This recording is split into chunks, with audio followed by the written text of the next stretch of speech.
Siamo chiamati a sensibilizzare i veneti, perché siamo in una regione in cui, grazie alla retorica e alla propaganda, ci viene raccontato che l'autonomia differenziata sarebbe la soluzione di molti problemi. Aldo Marturano, segretario provinciale della CGIL di Padova, introduce così la tappa nella città euganea di Stesso Paese Stessi Diritti, che ha visto il camper del sindacato scegliere sia Piazza dei Signori che il Portello per una doppia sosta del tour nazionale organizzato per esternare la contrarietà al DDL Calderoli e per ribadire che l'istruzione deve essere unica per tutto il territorio nazionale. Un concetto questo ribadito anche dall'assessore comunale all'istruzione Cristina Piva, intervenuta assieme alla consigliera regionale Elena Ostanel, che ha detto la scuola deve essere rimessa al centro delle politiche di questo paese e non smembrata come accadrebbe con l'autonomia differenziata, perché così avremo in Italia 20 differenti velocità. Della stessa idea l'ex sindaco di Padova, Flavio Zanonato: dividere la scuola vorrebbe dire compiere un errore drammatico, dobbiamo mobilitarci e sconfiggere questo disegno. Anche il deputato del PD Alessandro Zanna è sceso in piazza. Quella dell'autonomia differenziata è una legge truffa perché non solo non ci sono i soldi, ma i livelli di assistenza peggiorerebbero. Le istanze autonomiste di questa regione vanno ascoltate ed accolte e anche la sinistra lo deve fare, ma queste non lo sono. Questo DDL deve essere contrastato in tutti i modi perché si sta giocando sulla pelle dei cittadini.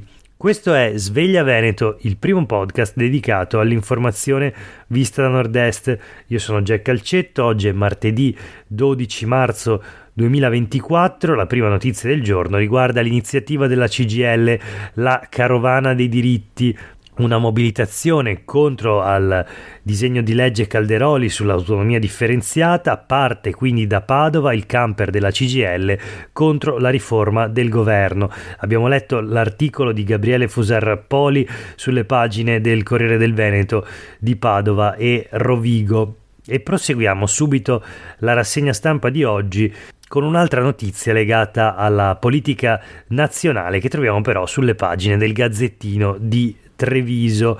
Il Partito Democratico attacca il governo, in particolare la nuova proposta del ministro delle infrastrutture Matteo Salvini.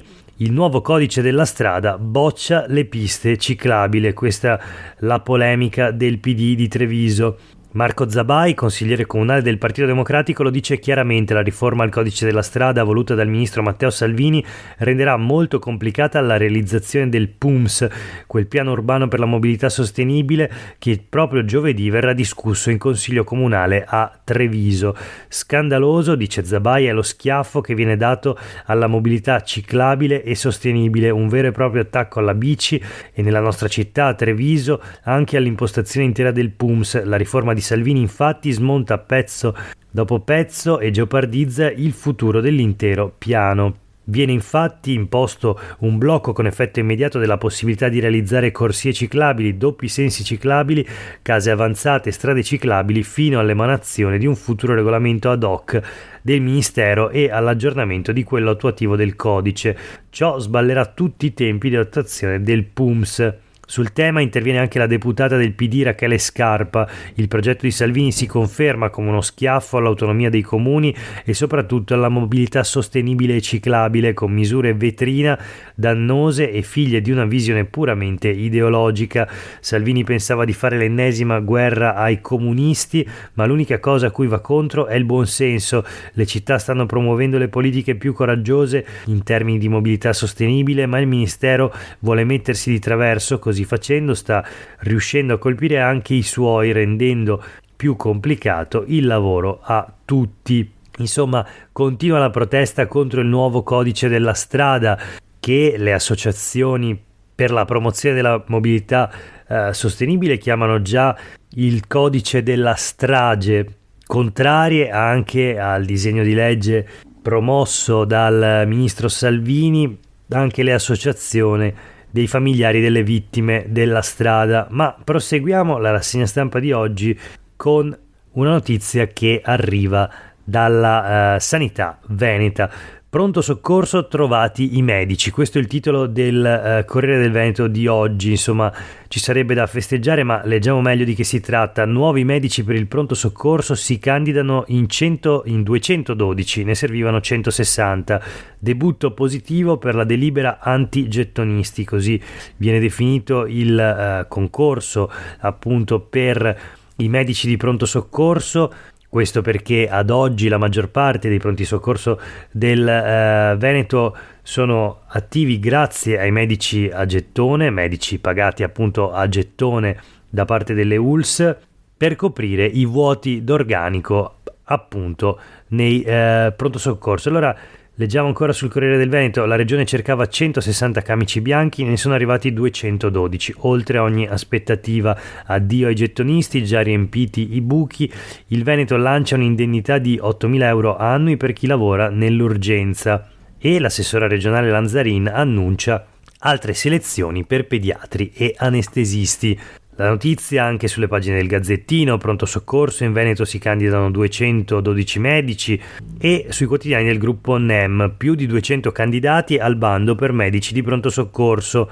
E ancora l'annuncio di Lanzarin: presto apriremo altri elenchi per anestesia e rianimazione, ginecologia e pediatria. Naturalmente il concorso per i medici di pronto soccorso è alla prima fase, quindi alla fase delle candidature, ma già è una buona notizia per il sistema sanitario regionale che sia arrivato un numero di candidature superiore ai posti messi a bando negli ultimi anni. Non era stato così per tantissimi concorsi in sanità.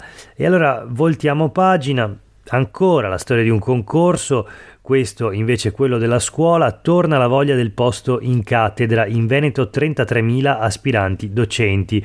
I numeri del concorsone partito ieri alle medie e alle superiori, ne passerà soltanto 1 su 10, perché i posti sono appunto molto pochi. 1835 posti messi a bando in Veneto per ruoli di docenti alla scuola dell'infanzia e alla scuola elementare, 4.312 candidati per questi ruoli, e poi 3.167 posti messi a bando in Veneto per la scuola media e negli istituti superiori.